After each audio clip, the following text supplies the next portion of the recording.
So, good evening, welcome to everybody to this evening's Saj Yoga, UK Saj Yoga meditation.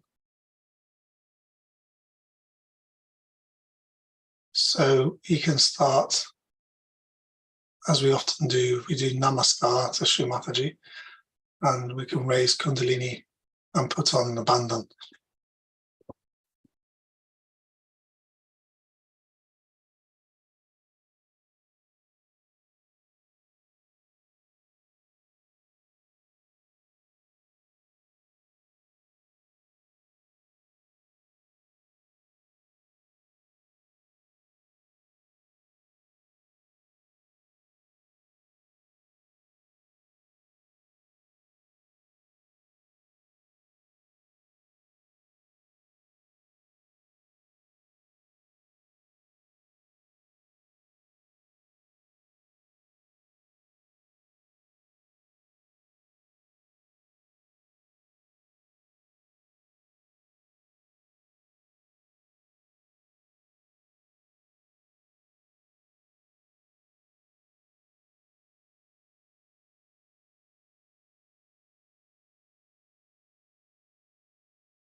So hopefully we've already been starting to feel this meditative movement within us, listening to the flute. But obviously we haven't already now, we'll close our eyes and bring our attention within.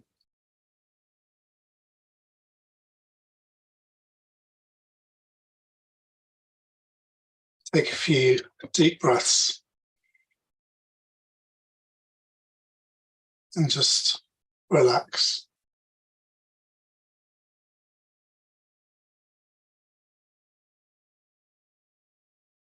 Mataji often used to say before realization that we need a pleasant disposition towards ourselves and towards others if we are to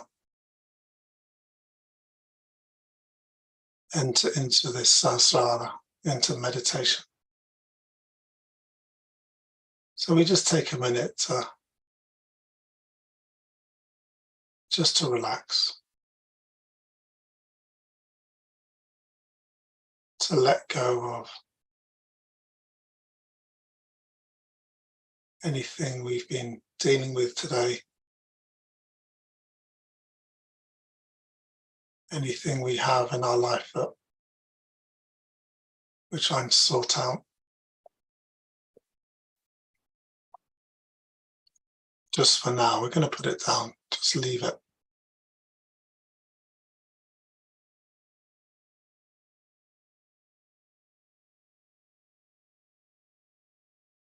And we bring our attention within onto our breathing.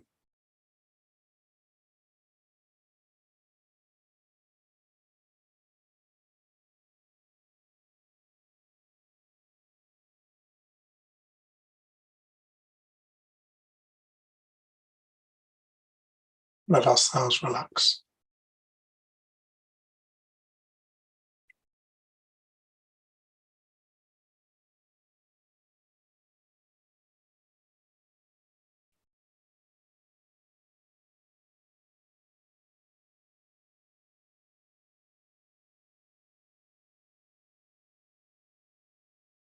And notice what we can feel on our hands.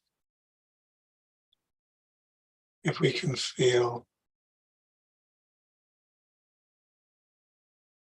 Kundalini in Sahasrara or not. Can we put our attention in Sahasrara?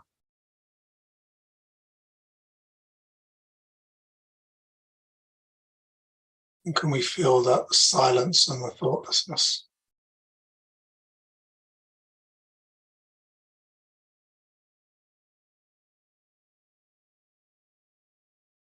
And if we can do that already, then we can sit with our attention in Sahasrara.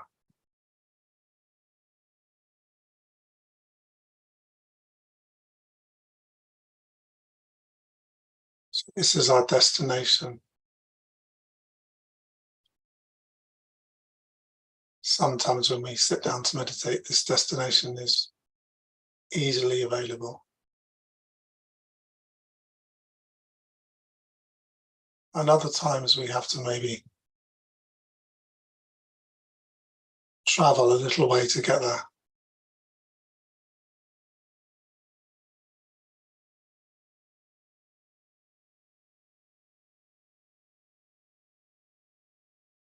And we all know this journey that leads to Sasrara. This is the journey from the Muladhara chakra,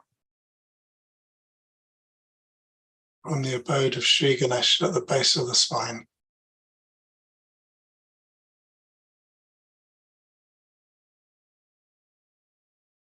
And from there up the Sushumna, the central channel,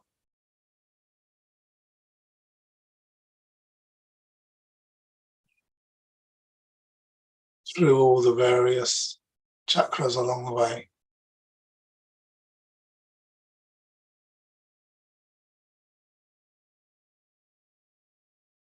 And ultimately the destination is the Sahasrara, the 1,000-petal lotus at the top of the head.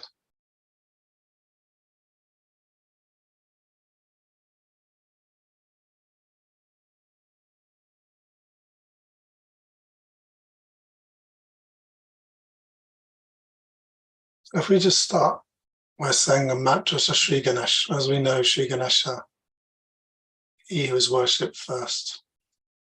Sri Ganesha is the deity that we start off by asking for permission to meditate.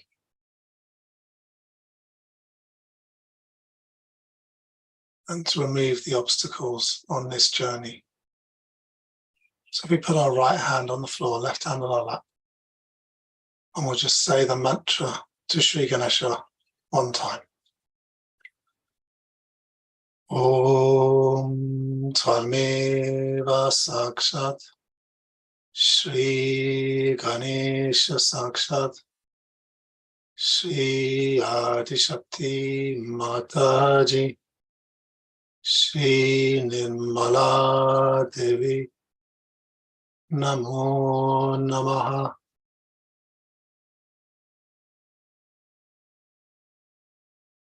So we can all, within ourselves, pray to Sri Ganesh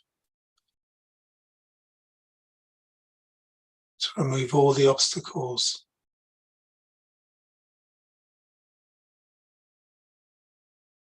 in the path of Kundalini on this journey to Sasrara.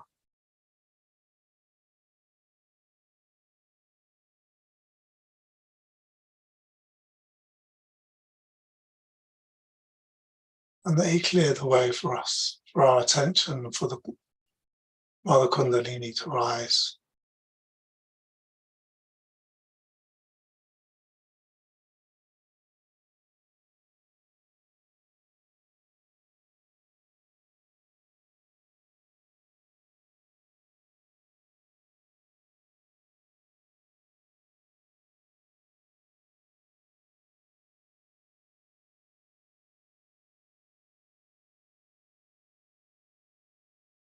Yeah, and see if you can let your attention drift to the top of your head.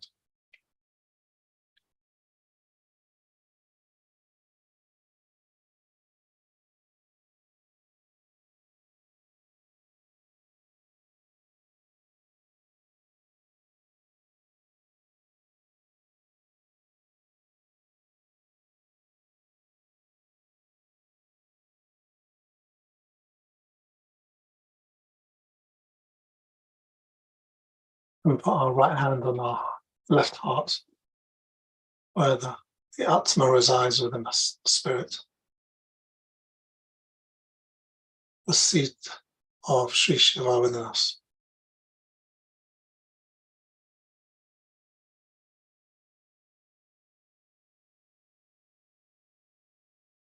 We can just say within ourselves, Sri Shiva, Please forgive us for any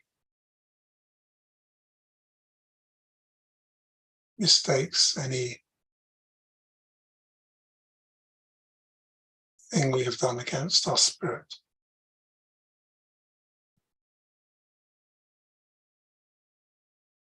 O Shri Shiva, please forgive us for any of these errors.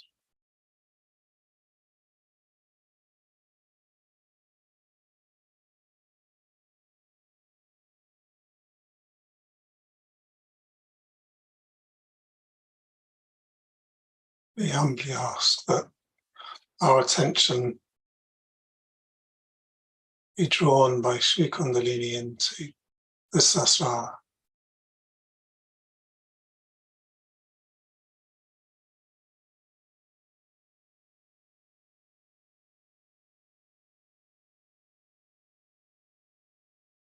Again, draw our attention up the Sushumna from the Muladhara chakra all the way to the top of the head, to Sahasrara.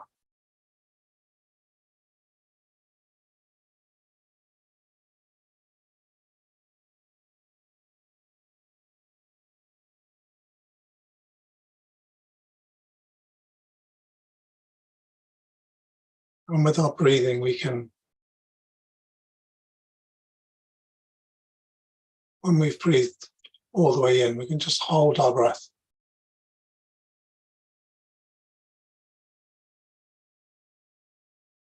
See if we can feel the silence of the stillness between our breaths.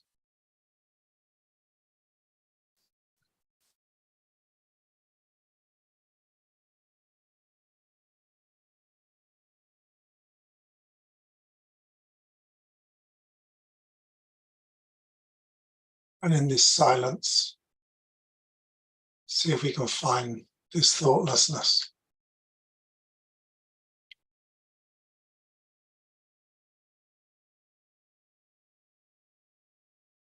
Within our Sahasrara.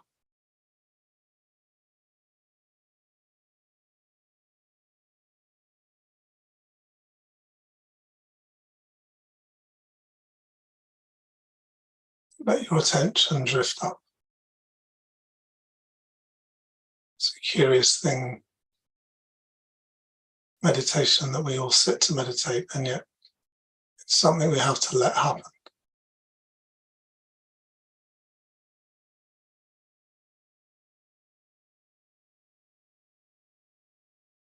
So we let go of our thoughts.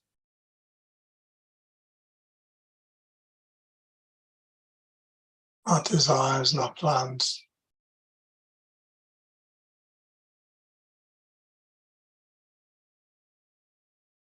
Our worries. Just let our attention become lighter without these to weigh it down.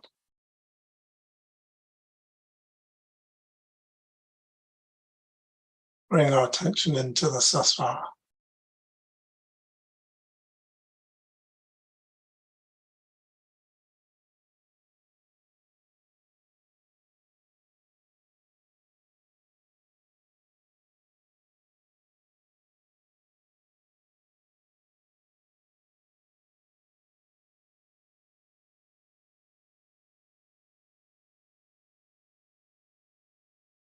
So with our attention here, just going to play a short piece of Alap on the sitar, and then we will listen to a Guru Puja talk.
So we're just going to listen to a bit of this talk from Guru Puja in Kabbalah in 1996.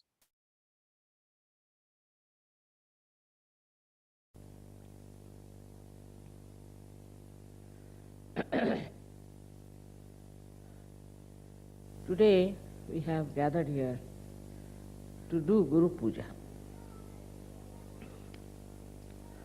This system started long time back in India. I think even at the time of Patanjali, maybe even earlier, when there were great seekers and their gurus were sitting in the jungles where they used to get permission to go there, and then they would get their realization, very few of them, one or two. So we had many rishis and munis in the olden times in India. So this system of Guru started. Also one of the reasons is that there is no organized religion in India. There is no popes, there are no priests, nothing like that. They have priests just for worshipping in the temples. But for giving realization, for talking about higher life, they all had to go to very great realized souls. And it was absolutely the freedom of the Guru whom to accept, whom not to accept. And everybody was tested thoroughly by the Guru if they are capable of achieving self-realization. And this test was so hard, so difficult, and also to a point of cruelty, that very few could pass through that test. It's not like SYUK, everybody does SYUK, it's not like that. That, of course, made it a very narrow margin for people to achieve their realization. And these Guru never used to leave their own seats, they called it takya.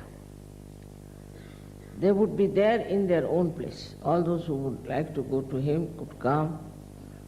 If he allowed, then only they can meet him. You may go for miles together, nothing. No obligations of the Guru that he should meet you.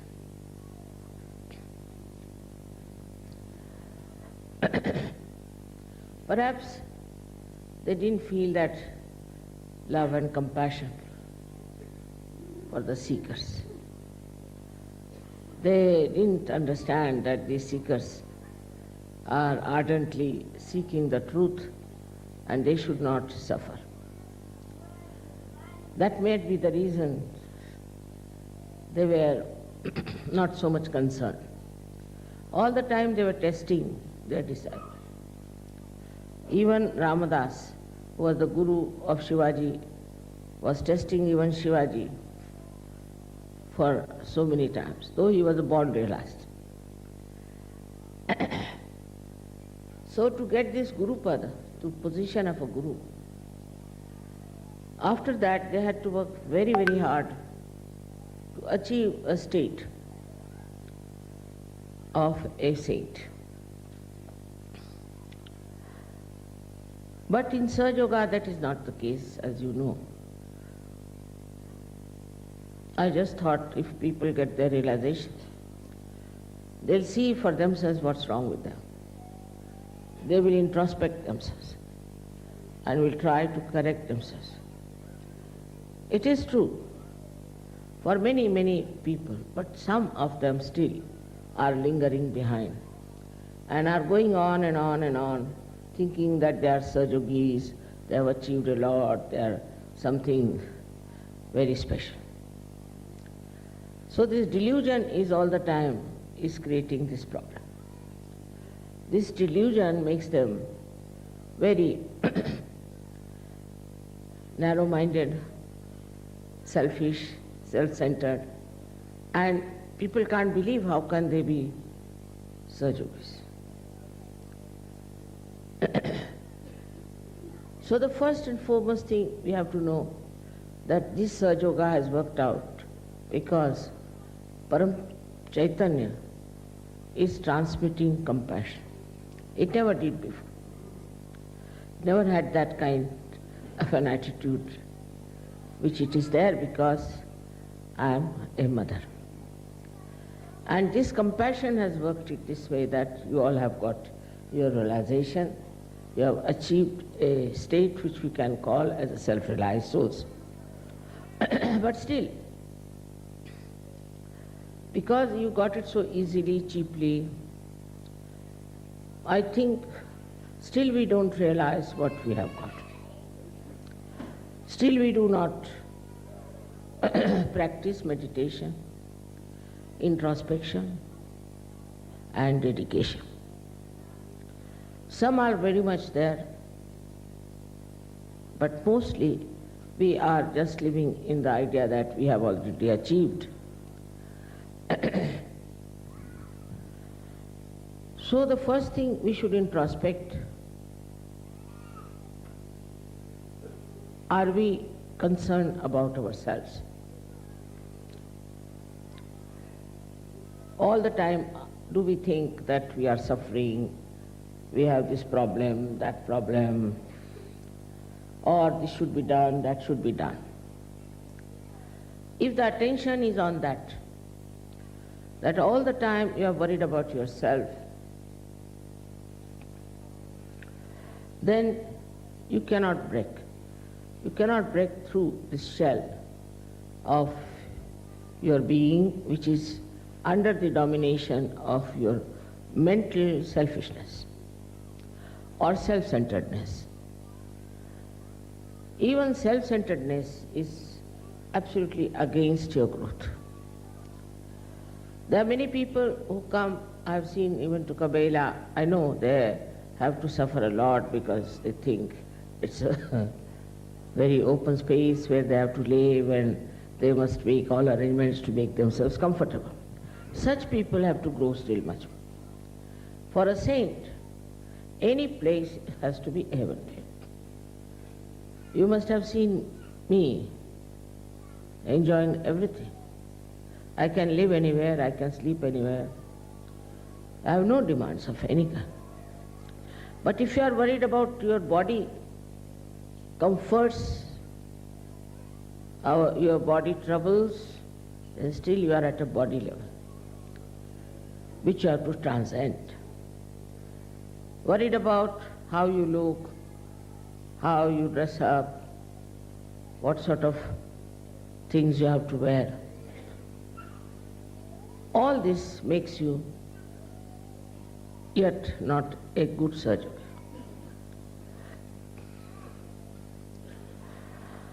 This is one style of Sahaja-yogis who still want very great comforts. So what you have to do, if you are used to comforts, try to go and sleep on the street. I will not do that, but you can do it. Or sleep on a tree. You may fall down, doesn't matter.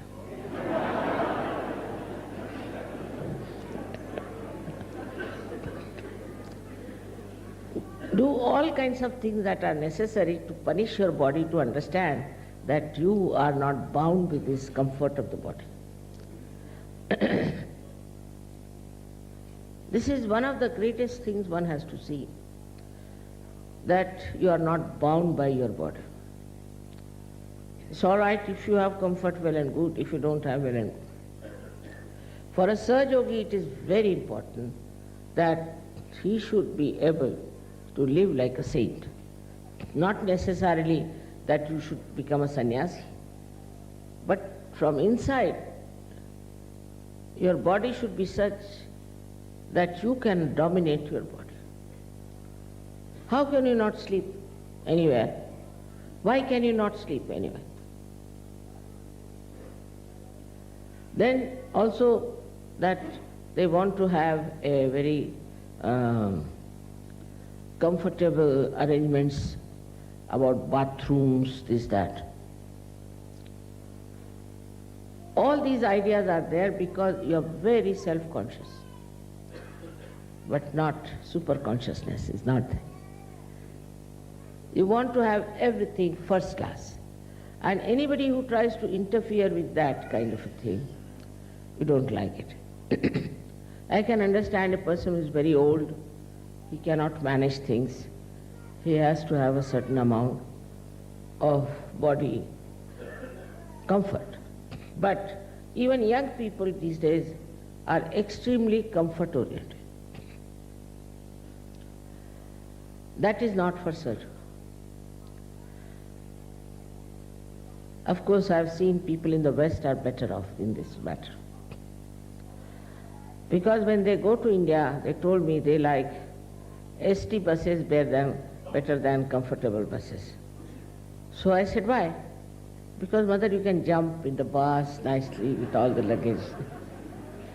Because the windows are open, you can breathe. Very natural, very good. They wanted to go on bullock carts also. I mean, they enjoy all that. Actually, if you see and notice, in the Western world mostly, people are taking to more rustic life. They are enjoying more the rustic style of life than to this so-called comfortable artificial life. Not so much Indians, I would say, also Malaysians. I think most of the people I've met in the Western countries are really great. Because they can sleep anywhere, they can eat anything. You ask them, how did you like the food? What did we eat? I don't know, mother. That is the sign. That is the sign of a person who is not bothered as to what he is eating, what he is getting, what is his taste. I like this, I like that. These words drop off. It's not difficult. It's not difficult. You might think that I'm asking you to do something hazardous thing, you see. It's not difficult at all. Because if you have to impress the people around you, you have to be like a saint. And if you are a fussy person, if you are a fuss pot, then you cannot impress others that you have got self-realization. Many people tell me, mother, people had to do so much to go to Himalayas, do this, do that, and then they got their realization. How is it these people you have blessed? Even some great saints asked me that. What right they had to get this realization? Why did you give them realization? What have they achieved? I said only their desire. Their desire was very much there that they should get their realization, and that's how they got it. But now to go into only desire is not sufficient. You have to depend on yourself. On the light of your spirit, you should see what's wrong with it. This is a very important thing. Ask questions to yourself.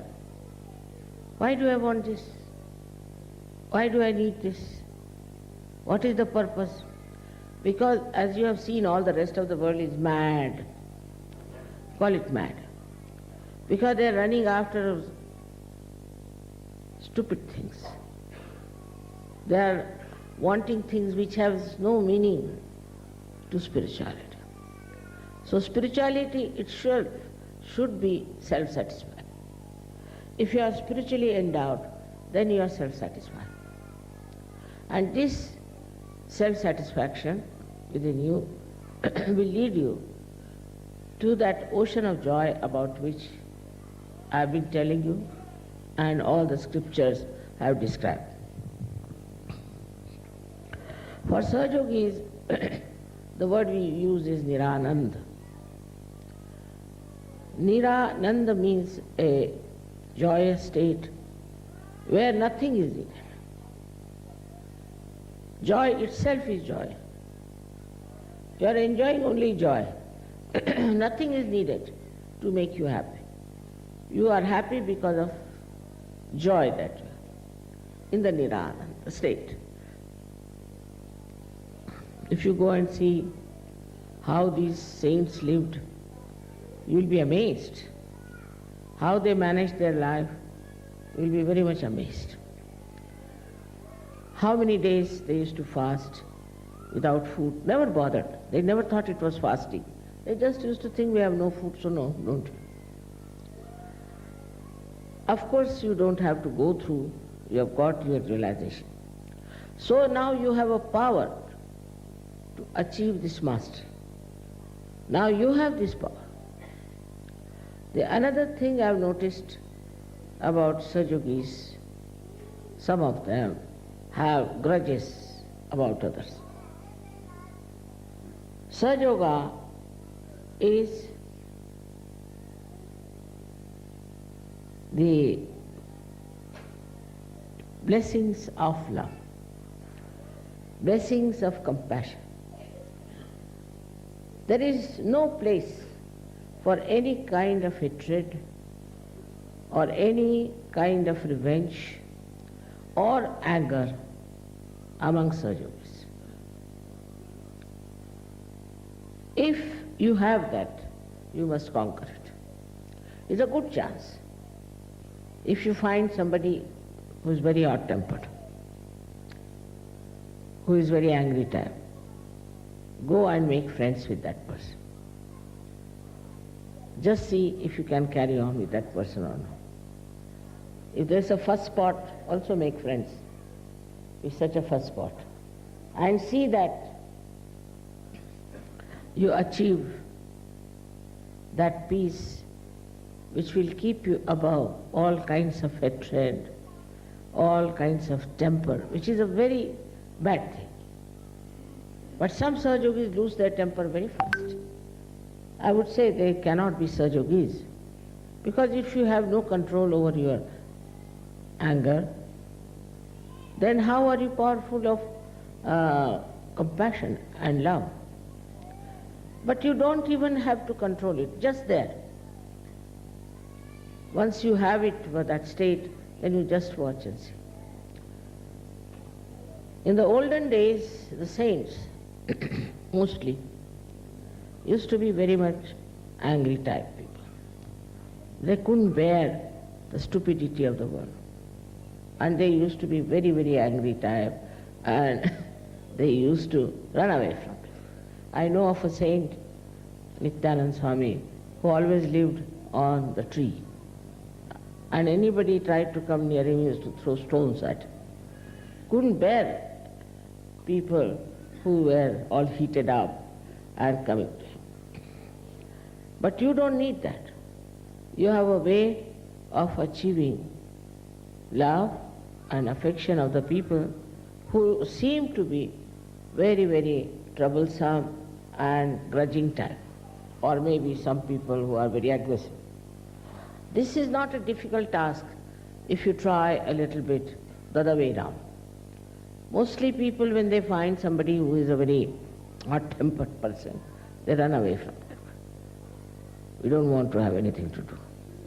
Those who are not hot-tempered, those who are good-natured, you can always be friendly. What is so great about it? What is so nice about it? What is so sweet about it?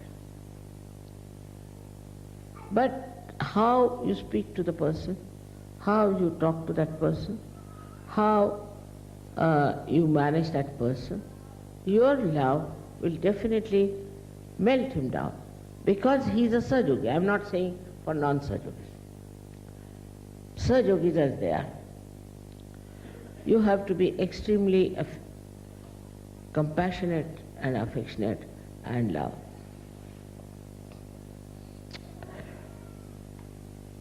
The another thing which is extremely important for us to know, that we have got this realization through Mother's love. Only my compassion has acted. Only the power of Mother's compassion could have worked it out. Now, even if this love is flowing towards the stones or towards the mountains or towards anything which is very solid, the ripples come back. They have to come back. In the same way, you people now who have got realization have to know that compassion and love is the only power you have got, nothing else.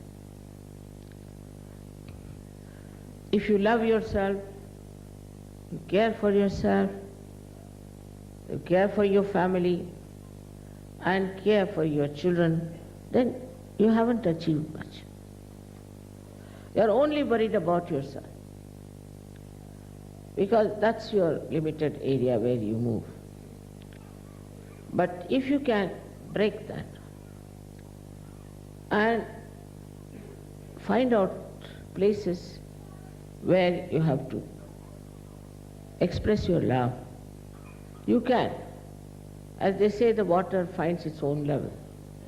In the same way, this compassion has to flow to all the places, to all the ditches, everywhere, and should find its own level. But if you are just satisfied with yourself and you are not bothered, you are just trying to believe that you are a great soul because you are a Sajogi, then I must say that you are sadly mistaken. In this lifetime, you can achieve that state. In this lifetime, you can get to that state within yourself. Now the third thing that troubles Sajogis is that, Mother, we want God's realization. That makes me laugh. You see, it is already there. Already there. Like once you get into the sea and you say, Mother, we want to go to the bottom of the sea, you can always go. Just slip and you will be there. In the same way, once you have developed a kind of a self-realization and have jumped into the ocean of this compassion, there's no need to achieve anything. The sense of achievement, I should be that, I should be this, is all coming from your human haunting. That should be over. Now you are godly people. So you should not think, I should achieve this state, I should achieve that state. But just go on slipping, just giving up all the weights that you have in your heads, and it will work out.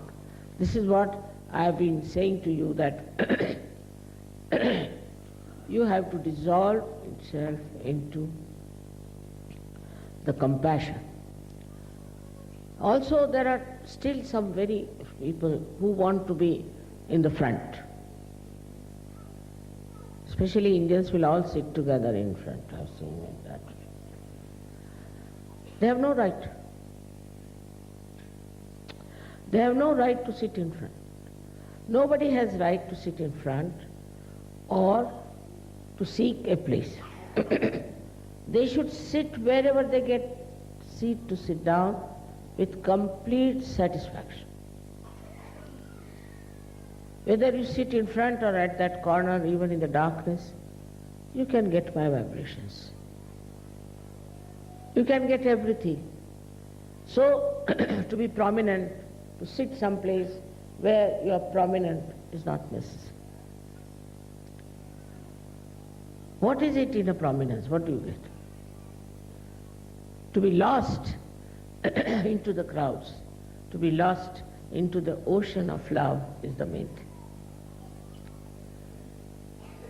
All these are mythical, that we should somehow or other get the front place. You see, as Marathi आपण म्हणतो, समोरची जागा पटकावली मी.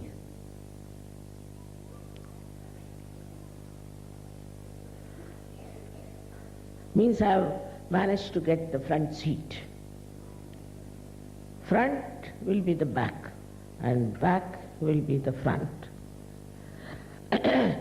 It is very surprising how still people are trying to achieve something so nonsensical. So where is your mind? Where is your attention? What are you thinking? If you are thoughtless, you will be satisfied, you will be happy. You will not ask for anything. You will not want anything. What is there to have? What is so important? All these ideas come from ignorance. I must tell you, from ignorance. Once this Hare Rama, Hare Krishna fellow came to me and he said that we have heard you are a great saint, this thing, that thing, and you have all the comforts of life, you have everything here, very nice, this thing, that. So, how are you a saint? I said, how are you a saint?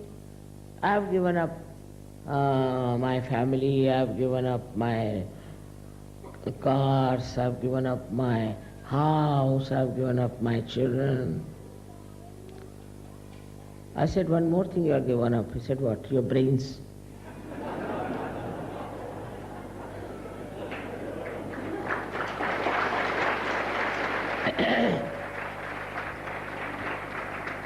So they said, but how do you say we have given up our brains? I said, very simple. I have given up nothing because I am holding nothing. What is there to give up when you are not holding anything? Now, I would say, in this house or on my body, anywhere, you think you find anything equal to the dust particle of Sri Krishna, you can take it. Should be equal though. Now they started looking here and there. I said, then what have you given? Just stones? What have you given? Why are you boasting about giving up that and giving up this and giving? They even shaved their head. What is it? All these useless ideas that we have done this, we have done that. Anybody in Sahaja who thinks he is doing a lot of work for Sahaja should give up completely. That's the sign of another ignorance. If you are part and parcel of the ocean, everything is done by ocean, you are doing nothing. To have such ideas about yourself shows how little you know about yourself. You are the ocean. If you are the ocean, how can you claim, I have touched this shore, I have touched that shore, I have touched this shore? No more I is left. Once this I-ness drops out, then only the universal being within you shines. All these things are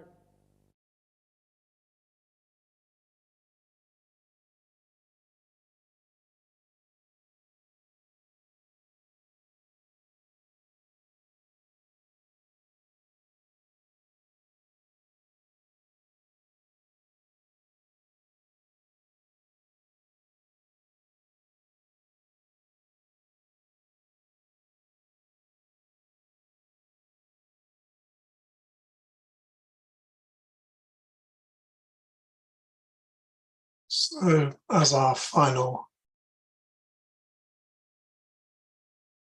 part of our meditation this evening,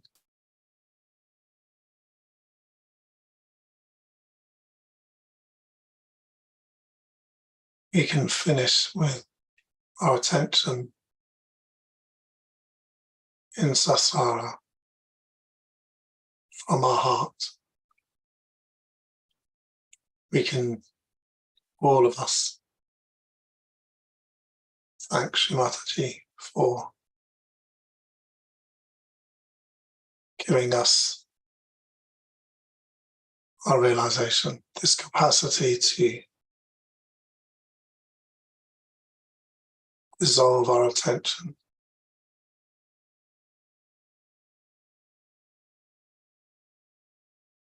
into the silence of thoughtlessness.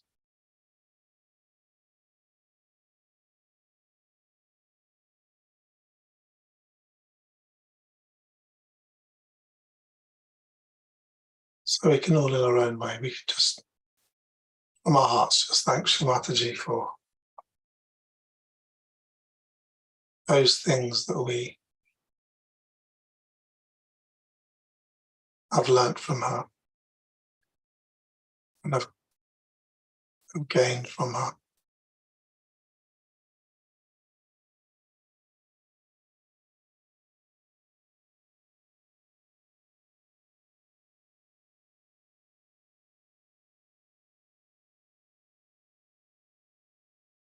And how she's brought us all together as one family, one Sangha.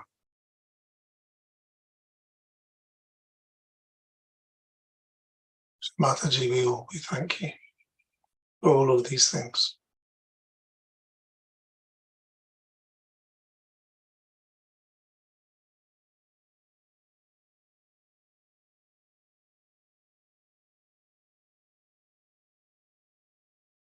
So with this final act, we can bring our formal part of this meditation evening to a close. And we can, in Namaskar, raise Kundalini, put on Bandhan, as we wish in our own time. I will put on a video of Nishat Khan playing sitar for Sri Mataji so that we can sit. Those of us who want to meditate a bit longer can sit and continue to do so and draw our meditation to a close.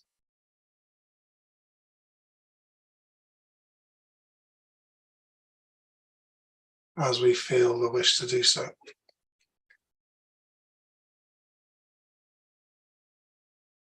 So I'll just find this video.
आज एक दो राग नए बजाने का मौका मिला आपके लिए।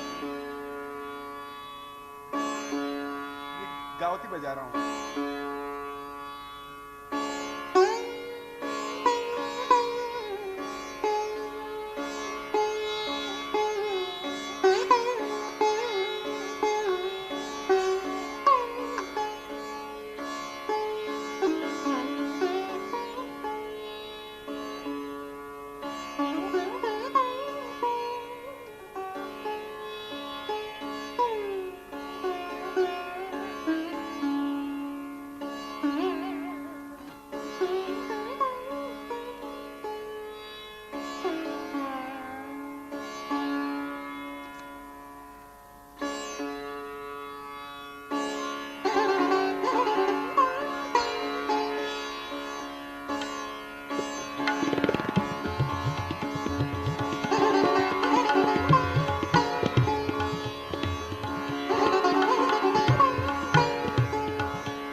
पेश करता हूँ वो, और कहीं फिर जब बजाता हूँ तो फिर बस आपके लिए ही है बस ये।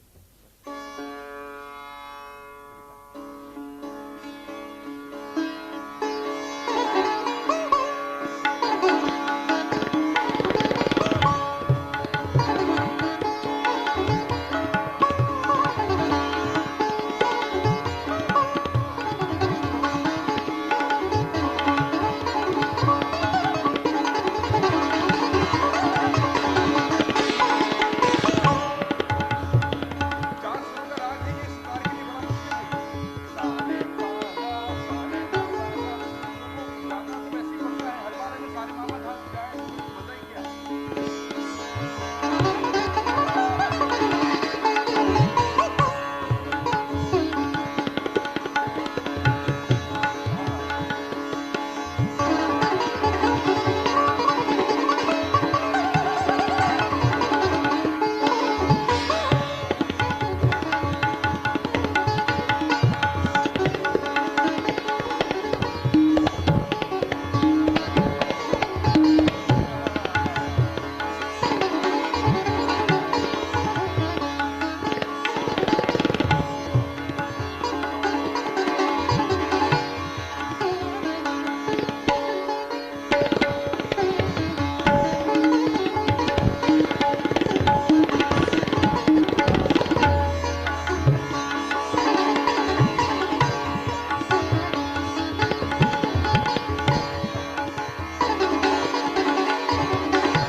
So as much as I was enjoying that with the rest of you.